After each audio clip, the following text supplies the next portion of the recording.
Alors c'est une traductrice, Marilène Raiola, qui nous a apporté ce livre qu'elle avait lu et découvert et essayé de faire publier par des éditeurs français. Ce livre, il est paru en 1945. Paola Massino est morte en 1989 et elle n'a jamais été traduite en français.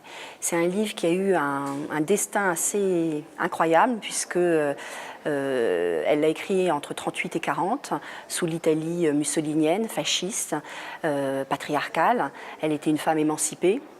Elle écrit ce livre, on lui demande d'en faire une version expurgée parce que la censure se mêle de tout ça et elle finit par le faire et la veille de la publication, l'imprimerie est bombardée puisqu'on est en pleine guerre.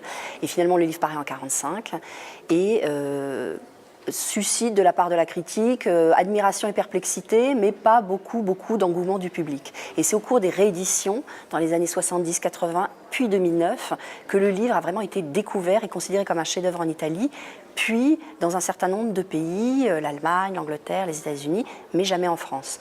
Donc c'est cette traductrice qui nous l'a apporté et on en est très heureux.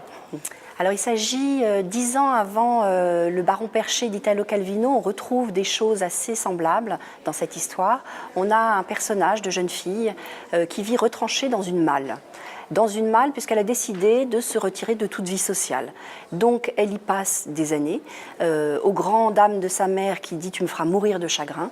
Elle devient relativement sale, négligée, un peu repoussante et sa mère lui dit « tu es sale de corps et d'esprit ».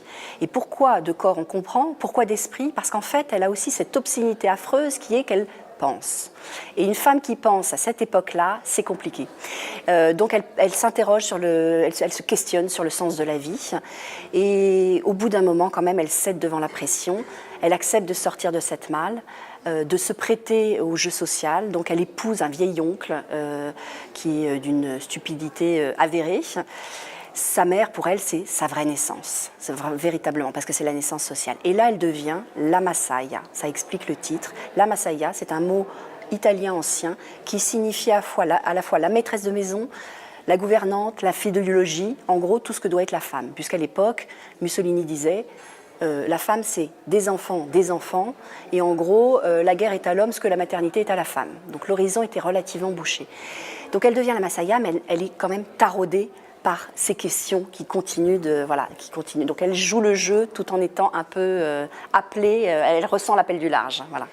C'est à la fois une fable surréaliste par certains côtés, encore une fois qui rappelle vraiment Calvino, et puis en même temps c'est vraiment une dénonciation assez corrosive de la vision de la femme à cette époque. Donc on balance, l'écriture est assez simple, presque naïve à certains moments et en même temps d'une beauté et d'une complexité